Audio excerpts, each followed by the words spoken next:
un fármaco.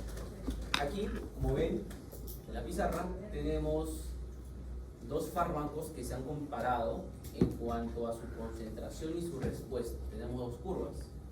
Una curva representada de color rojo por la droga A, droga B, y una curva representada de color azul por la droga A. Ahora, tenemos que identificar primero los conceptos de potencia versus eficacia. Ok. Francis, ¿qué entiendes por potencia? ¿Cuándo decimos que es potente un medicamento?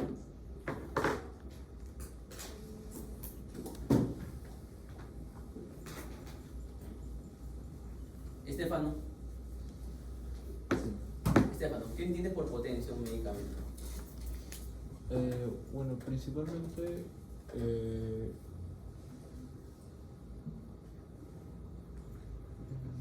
potencia se podría decir de que es un... Ya, a ver, la última. Cuando menor concentración del fármaco, no consigue si tiene el efecto deseado o el efecto máximo. Ya, muy bien, muy bien. Entonces, por ejemplo, nosotros acá tenemos dos curvas de dos medicamentos distintos.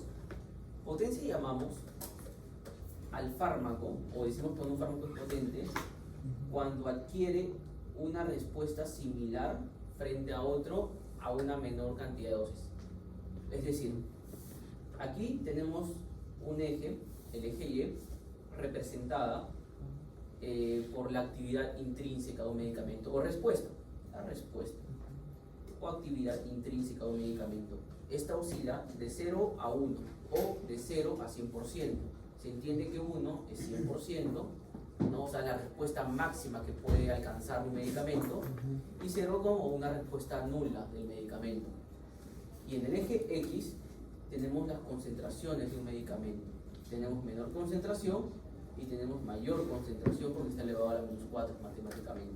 Ok, entonces trazamos una línea imaginaria a una respuesta, digamos, del 25% o del 0,25, es lo mismo. Y comparamos dos medicamentos, la droga B y la droga A.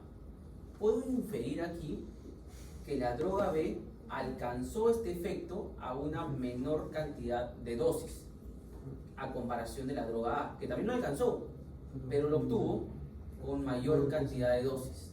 Entonces puedo decir que el fármaco B es más potente que el fármaco A. ¿Se entendió la idea? Las dos alcanzaron el mismo efecto, pero una necesitó menor cantidad de dosis frente al otro. Como no veo la letra, el azul es el A, ¿cierto? El azul es el A, Y el rojo es el B. el rojo es el B. ¿Ya? Entonces, si no ven, pueden sentarse un poquito más adelante, ¿ya? No pasa nada. Normal. Ahora, vamos a hablar sobre eficacia. Karen, ¿qué entiendes por eficacia?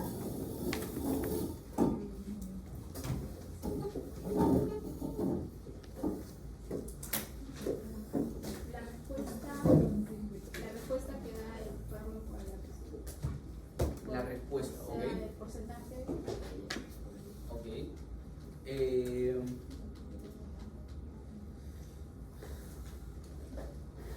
Rose, ¿no? O Rose. Rose, cuéntame. ¿Para ti qué es eficaz? ¿O decimos que un fármaco es más eficaz que otro? Yo creo que es cuando su respuesta es mayor a la del otro fármaco. Ya. Muy bien. Pero faltó algo. Dime. Esa puede ser la capacidad que tiene el fármaco de poder producir el efecto beneficioso en el paciente. Ya. Esa es respuesta como tal, esas respuestas secas. Podría decir algo. Sí. Tal vez para reforzar, puede ser, si bien es cierto, tiene una efectividad, pero es mucho más rápida. O sea, quiere decir que con menos cantidad de dosis ha logrado la misma cantidad de efecto que se estaba buscando, ¿no? Que es una respuesta inmediata. Ya, pero eso es potencia. Con una menor cantidad de dosis llegas a un efecto equiparable al otro. Eficaz viene a ser que, por ejemplo, si yo comparara dos fármacos, por ejemplo, fármaco A y fármaco B, el fármaco A es el azulito y fármaco B es el rojito, entonces a una cierta cantidad de dosis, dosis X, pongámosle, ambos fármacos se comparan, pero el fármaco A ha logrado mayor respuesta que el fármaco B, pero a una misma cantidad de dosis. O sea, entonces podemos decir que el fármaco A es más eficaz que el fármaco B. Una cosa es potencia, en la cual se compara como una respuesta análoga o equivalente, y ahí comparo dosis, ¿no? O sea, mira, logré esta respuesta, pero esta lo hizo con menos cantidad de dosis y esta lo hizo con mayor cantidad de dosis. El fármaco que hizo con menor cantidad de dosis el mismo efecto que el otro fármaco es más potente. Ahora, cuando me refiero a eficaz, quiere decir, oye, los dos empezaron con 25 miligramos, tal vez, fármaco A y 25 miligramos con fármaco B. Pero si comparamos la actividad intrínseca o la respuesta que tuvo, pude ver que el fármaco A adquirió una mayor respuesta que el fármaco B. O sea, tuvo una mayor efectividad, una mayor eficacia. Eso se llama diferencia de eficacia, ¿ya? Pero entonces tuvo una mayor eficacia que el fármaco B. Doctor, es como que, por ejemplo, cuando uno amplía el espectro, ¿sí? Como que amplió su espectro, no es potencia, sino como que... ¿Amplía su espectro de qué forma? O sea, eso lo vamos como a... que abarcó...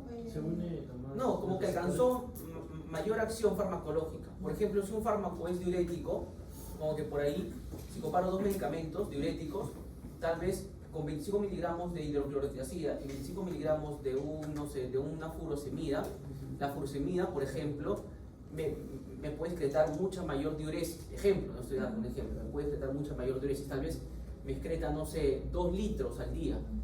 Pero la hidroclorotiazida con 25 miligramos, por ejemplo, también ya no me excreta 2 litros al día, sino tal vez me excreta, no sé, 500 mililitros al día. Entonces puedo decir que la furosemida, a una misma cantidad de dosis que la hidroclorotiazida, me hizo mayor efectividad, mayor respuesta farmacológica, mayor diuresis, que es lo que yo busco en un paciente. ¿Me deja entender ahí? Puedo decir entonces que la furosemida es más eficaz que la hidroclorotiazida. También va a depender mucho de la cantidad de receptores que haya en un tejido especial, ¿ya? Pero eso van a ser dependencias de la función como tal, o sea, de la eficacia. ¿Ok? Entonces, por lo tanto, la potencia nosotros lo definimos cuando dos fármacos producen respuestas equivalentes. Claro, es lo que habíamos dicho, ¿no? Dos fármacos van a alcanzar una respuesta equivalente, pero el fármaco potente va a ser el que lo alcance a una menor cantidad de dosis. En este caso, Claudia, ¿cuál sería el fármaco más potente? ¿El fármaco X o el fármaco Y? Claudia. ¿Qué es Claudia? Claudia. El fármaco X, ¿cierto? Muy bien. A comparación del fármaco Y. Y aquí tenemos otro gráfico. Guadalupe, Gisela, ¿qué fármaco es más potente? Tengo acá 3 fármacos, fármaco A, fármaco B y fármaco C. ¿El fármaco? El fármaco A, ¿cierto? Muy bien, ¿por qué? Que tiene menor concentración. Gisela, ¿Cela? ¿qué? Dijo Cela. Gisela. Ah. Gisela, ¿por qué me dices que el fármaco A es más potente que sus análogos, como el fármaco B y el fármaco C? Porque alcanzó el resultado con menor concentración. Muy bien, alcanzó por ejemplo un resultado de un 50%, ¿ya? Con menor cantidad de dosis o menor concentración del fármaco como tal. Mira, por ejemplo, este fármaco B lo alcanzó definitivamente, o sea, logró la respuesta, pero necesito, por ejemplo, 2 miligramos, pongamos. El fármaco C también tuvo la misma respuesta, o sea, se buscó, logramos tener la misma respuesta, pero aquí le tuvimos que administrar por lo menos 100 miligramos de medicamento. Ese no, con 0.01 miligramos alcanzamos la misma respuesta farmacológica. Entonces va a depender mucho de la respuesta y de las concentraciones que use para buscar o decir que un fármaco sea potente. ¿Ok? Este gráfico, Andrea, ¿dónde está Andrea? Andrea, ¿qué fármaco es más eficaz? El X. ¿Cómo? El X. El X. ¿Por qué? Porque a una igual concentración va a tener un mayor efecto. O sea, que será 95, tendrá el X, a diferencia del Y que tendrá un 50 y 40 y algo, 52. Muy bien, entonces acá tenemos nuestro diferencial de eficacia. Este fármaco es más eficaz justamente porque llegó a tener el efecto mayor a una misma cantidad de dosis, porque si lo trazáramos aquí más o menos a una cantidad de dosis X, por ejemplo, entonces podríamos ver que el fármaco X alcanzó una mayor respuesta que el fármaco Y. ¿Ok? ¿Se entendió hasta ahí, ese punto? ¿Todo bien? Ok. Ahora vamos a analizar estas curvas. Alejandra. ¿Quién es Alejandra? Alejandra, ¿qué me puedes comentar del gráfico o de la curva B y la curva C? ¿Cómo? A ver, redactame un enunciado de estas dos curvas. ¿Cuál sería tu análisis? Pongamos un ejemplo. Pongámosle que sea paracetamol y pongámosle que sea metamizol. Ahora sí, créame un enunciado de este análisis. Respecto a la eficacia del tema. ¿De cuál quieres que puedas analizar? Bueno, yéndome hacia la eficacia, me parecería que el paracetamol es más eficaz que el metamizol. Vamos a añadirle algunos detalles. Vamos a ponerle aquí 100 miligramos y aquí le vamos a poner acá le vamos a poner 50% de respuesta y acá le vamos a poner 100% de respuesta. Acá vamos a poner 40% de respuesta y acá vamos a poner 70% de respuesta. Y ahora sí, tenemos valores. Vamos, créame un enunciado con estas curvas. Si te pidiera, por ejemplo, doctora Alejandra, ¿no? Doctora Alejandra, tengo estas curvas, le hice un examen de curva dosis respuesta a estos medicamentos. Tengo que elegir algún medicamento que sea más eficaz. Y acá vamos a ponerle, no sé, tramadol. Como ejemplo. Por favor, doctora, ¿me podría analizar los medicamentos que hayan salido con la curva del paracetamol y el metamizol? Bueno, ¿Qué me podría plantear? que a una dosis igual, que es de 100 miligramos, tanto el paracetamol como el metamizol, pero en este caso el paracetamol tendría mayor eficacia porque llega al 100% de respuesta y el metamizol solo está llegando a menos del 60% a la misma cantidad de dosis. Comparándolo... Ya, pero vamos a quedarnos ahí. Está bastante bien.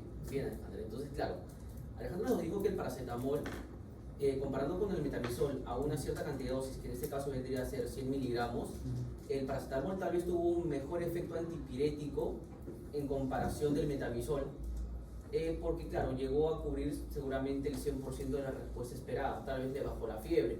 El metamizol no pudo, cosa que estoy inventando, porque el metamizol usual suele ser mucho más efectivo que el paracetamol como tal, de manera antipirética, ¿ya? Pero igual. Muy bien, Alejandro. Ahora, Naomi, por favor, ¿me podrías analizar qué ha pasado con la curva de dosis respuesta del tramadol y el paracetamol? El tramadol y el paracetamol. Ok, ambos se sabe que tienen una buena eficacia, o sea, llegan a un 100% de su actividad extrínseca, pero acá podemos ver que el tramadol, su potencia, más que nada, es superior o es mayor al paracetamol. Perfecto, muy bien. Entonces, Naomi nos dijo que, claro, el tramadol, al menos como actividad antipirética, podría ser más potente que el paracetamol, ¿ya? Porque justamente pudo haber logrado, podemos haber cogido una respuesta del 50%, que es lo que usualmente se hace, y se comienza a analizar en esos puntos. Y podríamos ver que, claro, el tramadol alcanzó el efecto deseado, pero a una menor cantidad de dosis en comparación del paracetamol, tal vez como efecto analgésico. ¿Ok? ¿Hasta ahí todo claro? Perfecto. Esto lo vamos a analizar luego. Ahora sí vamos a ver el tema de antagonismo de receptores. Entonces tenemos aquí diversos gráficos, pero hay que entender bien lo que es un antagonista. Un antagonista se refiere a un fármaco que por ahí que va a ocasionar un efecto opuesto a lo que normalmente causaría un agonista. Okay. Hay tipos de antagonistas. Hay antagonistas que compiten con un mismo sitio de acción, y hay antagonistas que no compiten, que no necesitan competir. Llegan, se instalan y se acabó.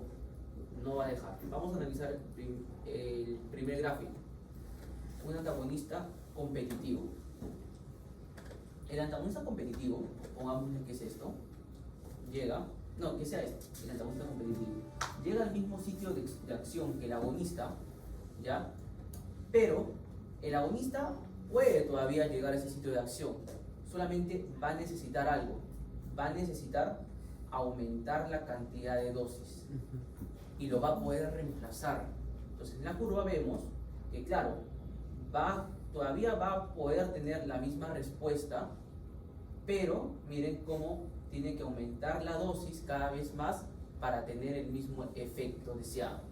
¿Me dejé entender? Pero los dos compiten en un mismo sitio de acción.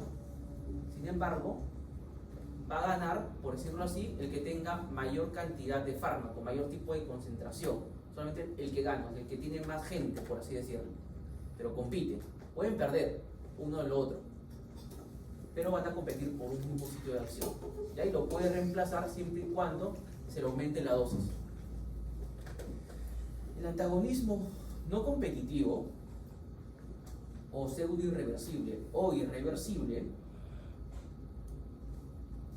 quiere decir que ha llegado a su mismo sitio de acción, y por más que yo le suba de dosis al agonista, por más que yo le suba de dosis al agonista, no va a tener una respuesta favorable. Miren, por ejemplo, le estoy subiendo de dosis,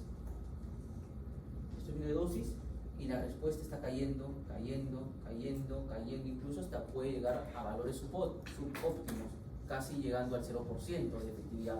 O sea, es como que se sienta en la silla o se pone en la puerta y no deja pasar a nadie. No deja pasar a nadie, por más que haya un manchón ahí haciendo un plantón, se cierra, se pone ahí y ya está. Lo único que tiene que pasar es que la célula muera por tiempo de vida medio. Es lo único que podría pasar para que se elimine el fármaco. ¿Me dejo entender? Ese es un antagonista no competitivo, no compite. Se pone en la puerta y no deja pasar a nadie. No me importa si son un montón, pero me cierro. ¿Me dejo entender? Ese es un antagonista no competitivo, no compite. Por más que haya una mayor cantidad de dosis. Incluso la respuesta puede ser nula, puede ser cero. ¿Ok? Ahora tenemos competidores alostéricos. Cuando digo alostéricos, me refiero a que los medicamentos van a ejercer su acción en otra parte del receptor. Recuerden ustedes que un fármaco no crea funciones, ¿no? ¿Qué hace un medicamento? Inhibe o activa, utiliza proteínas que ya tenemos, utiliza receptores que ya tenemos, utiliza enzimas que ya tenemos. Lo que hace es modular esas respuestas. Un fármaco no crea funciones nuevas, sino usa receptores que ya tenemos. Por ejemplo, si yo tuviera un receptor beta 1, ¿dónde están los beta 1? En el corazón. ¿Acoplados a qué tipo de proteínas? GS, ¿no? Muy bien. ¿Qué neurotransmisor llega a los receptores beta? Adrenalina y noradrenalina. Perfecto. ¿Qué hacen los receptores beta 1? ¿Qué efecto en el corazón genera? Frecuencia cardíaca. Ya, ¿eso cómo se llama? Vamos a ser médicos. ¿Cómo se llama esa propiedad que tiene el corazón para aumentar la frecuencia cardíaca? No, vasoconstricción se llama cronotropismo positivo. Cronotropismo positivo. Luego, ¿qué más tiene? Inotropismo positivo, aumento de la fuerza de contractilidad del corazón. ¿Qué más tiene? Tromotropismo positivo, aumento de la conductancia del corazón. ¿Ok? Ahora, ¿qué pasa? Por ejemplo, si administro salbutamol. Si bien es cierto, el salbutamol es un beta-2 agonista que tiene, digamos, predilección por ir a los receptores beta-2 que están a nivel de ¿dónde? Del músculo liso bronquial, haciendo ¿qué cosa? Broncodilatación. Muy bien. Sin embargo, también es un beta-2 agonista no selectivo, por lo tanto también podrían ir a los receptores beta-1, ¿cierto? Y también me podría generar algún efecto de cronotropismo positivo, taquicardia, que es uno de los efectos más frecuentes del salbutamol, por ejemplo. Entonces, a eso voy. Los fármacos utilizan receptores que ya tenemos, usan transportadores que ya tenemos, usan enzimas que ya tenemos. Entonces, los fármacos no crean nada nuevo. Por eso yo hago mucho hincapié en aprender bastante la fisiología, ¿ya? Porque no tienen que memorizar nada del fármaco, absolutamente nada. Posiblemente algunos detalles de tiempo de vida media, por ahí, dosis, pero luego eso, fármacos se les tiene que hacer bastante fácil. Si tienen resúmenes, comiencen a sacar sus resúmenes de fisiología, sus gráficos de fisiología, porque ahí parte todo. Entonces, los agonistas alostéricos vendrían a ser fármacos o neurotransmisores, lo que tú quieras llamarlo, pero que van a ocupar otro sitio de acción al que usualmente llega un agonista. Por ejemplo, uso un medicamento X como un agonista competitivo alostérico principalmente. Llego aquí en una parte que no sea en el sitio de acción donde normalmente llegaría, y es el solo hecho de colocarse aquí va a generar un cambio conformacional en este receptor, lo que lo va a volver mucho menos afín al medicamento o al neurotransmisor o al ligando para que llegue a su sitio de acción. O sea, va a disminuir su eficacia. Miren, por ejemplo, por más que yo le administre mayor cantidad de dosis, la eficacia va a bajar porque ya disminuyó su efectividad. O sea, ya cambió este receptor y ahora, por ejemplo, se encuentra de una forma totalmente diferente a la esperada. Por lo tanto, puede actuar todavía, puede colocarse el agonista, puede llegar a su sitio de acción, pero ya cambió su estructura. Entonces ya no va a ejercer una función como yo esperaba que sea. Por más que le meta cantidad de dosis, o sea, por más que haya una mayor cantidad de dosis, igual va a haber una cierta disminución de la actividad, una disminución de la respuesta esperada. ¿Me dejo entender? Obviamente no va a llegar a cero, como el anterior gráfico, que es un antagonista no competitivo, porque solamente lo que hizo es modificar su estructura. No se colocó como este, por ejemplo, y no dejó pasar a nadie, sino lo que hizo es, desde el otro lado está que le griten y dice, oye, no pases, pero algunos le pueden hacer caso y otros como que no le pueden hacer caso. ¿Me dejo entender? ¿Hasta ahí está bien la idea? Sí. Ok.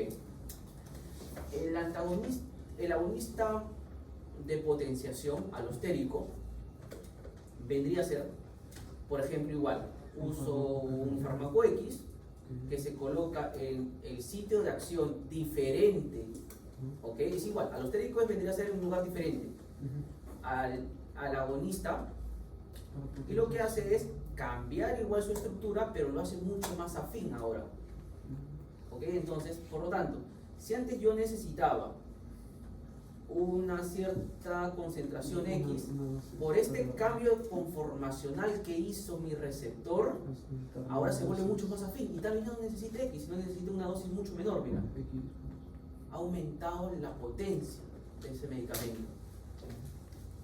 ¿Ok? ¿Se entendió hasta ese punto? ¿Algo que no haya quedado claro?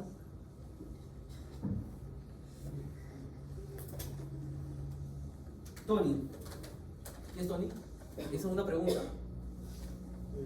No. Ok. Muy bien. Entonces, frente a esto, igual tenemos el siguiente gráfico.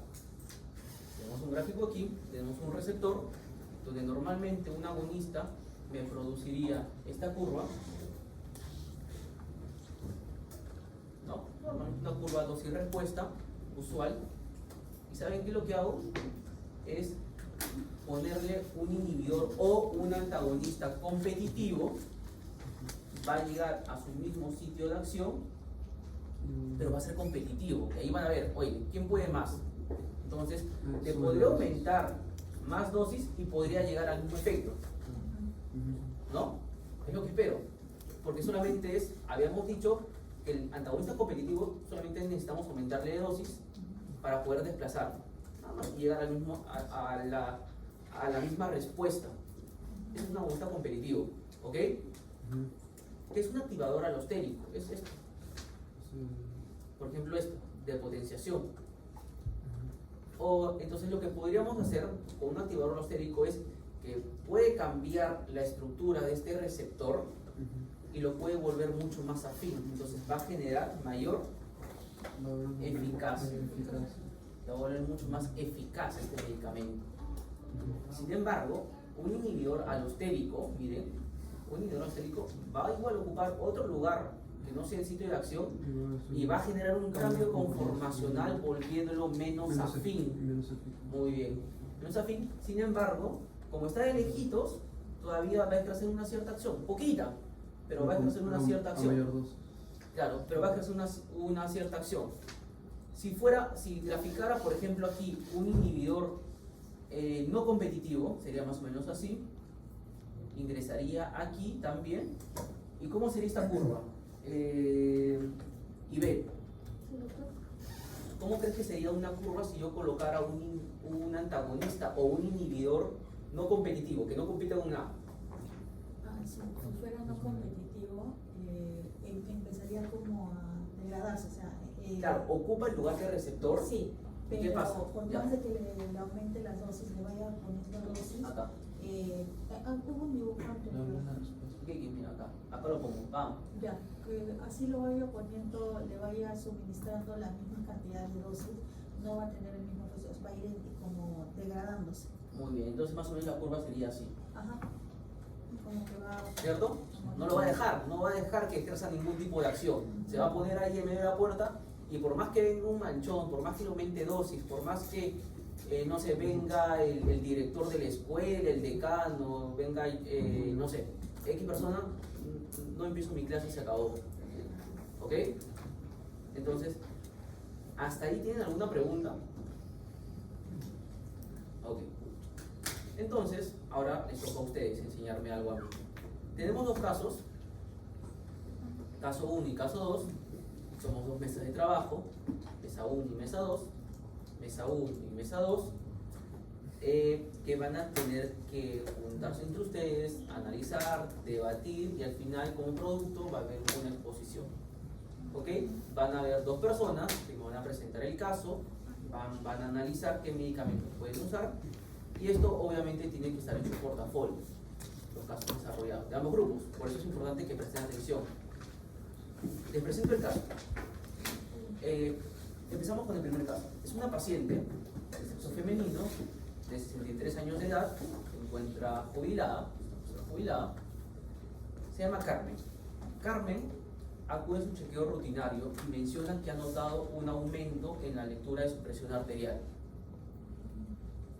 con valores que más o menos oscilan entre 145 a 90 milímetros de mercurio y 160 en sistólica y 100 milímetros de mercurio en diastólica en las últimas semanas.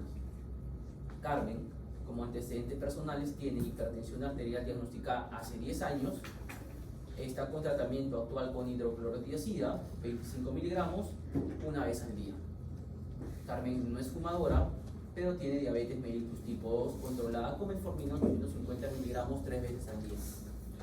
Tiene una historia familiar, un padre con antecedentes de hipertensión arterial, de una enfermedad coronaria, madre con diabetes mellitus tipo 2 y presenta esto al examen físico, casi con una presión arterial de 155 sobre 95. Obviamente está mal controlada Carmen, ¿no? Porque ustedes saben que la hipertensión arterial es un aumento de la presión arterial, pero de forma sostenida por encima de los valores normales, más de 140 en sistólica y o en diastólica más de 90 milímetros de mercurio.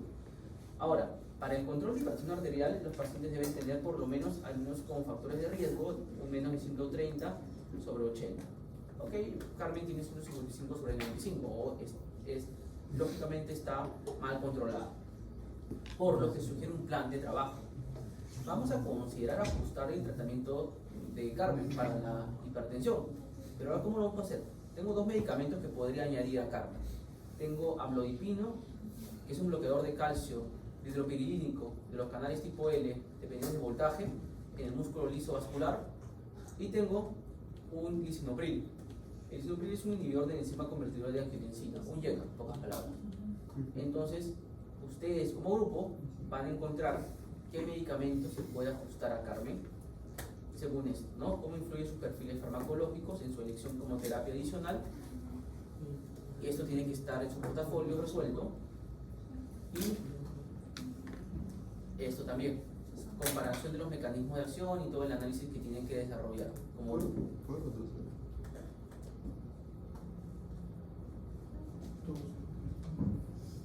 ¿Ok? ¿Tomaron foto? ¿Tomaron foto de esto? Listo. Ahora presentamos al caso número 2 de la mesa. El caso número 2 consiste en un paciente llamado Jorge Martínez, de 52 años de edad, de sexo masculino, es ingeniero civil. A ver, chicos, atención. Jorge viene a consulta por dolor persistente y rigidez en las articulaciones, principalmente en manos y rodillas, que se agrava por las mañanas, una rigidez matutina. Refiere que el dolor afecta su capacidad para realizar sus actividades diarias. Como antecedentes, Jorge presenta el diagnóstico de artritis reumatoide hace más o menos 3 años. Ha estado con un tratamiento inicial que es metotrexate, que es un fármaco antirremodelador de la artritis reumatoide, pero recientemente ha estado tomando ibuprofeno porque cada vez le está doliendo más. Lo toma con dosis de 400 miligramos cada 8 horas para disminuir el dolor. Es no fumador, no tiene antecedentes de úlceras gástricas o enfermedad renal. Su historia familiar es solamente madre con osteoporosis y un padre que tiene hipertensión arterial. Estos son sus exámenes físicos. Evidencia sinovitis en varias articulaciones metacarpofalángicas, pero ahorita presenta dolor a pesar de tomar ibuprofeno, 400 miligramos cada 8 horas. El plan de tratamiento propuesto es: vamos a ajustar el medicamento analgésico de Jorge porque no queremos que Jorge continúe con los dolores, debe ser incapacitante para él, ¿no? Entonces, ¿qué es lo que tenemos que hacer? Podamos subir la dosis de ibuprofeno tal vez, o podamos cambiar a naproxeno. Entonces, su deber va a ser esto: ver si el ibuprofeno es el antiinflamatorio, un servidor más potente para el control del dolor en el contexto de la artritis reumatoide de Jorge, o el naproxeno. Y esto también lo tienen que escribir, ¿no? Ok, entonces pongámonos a trabajar. Tenemos 30 minutos y luego salimos.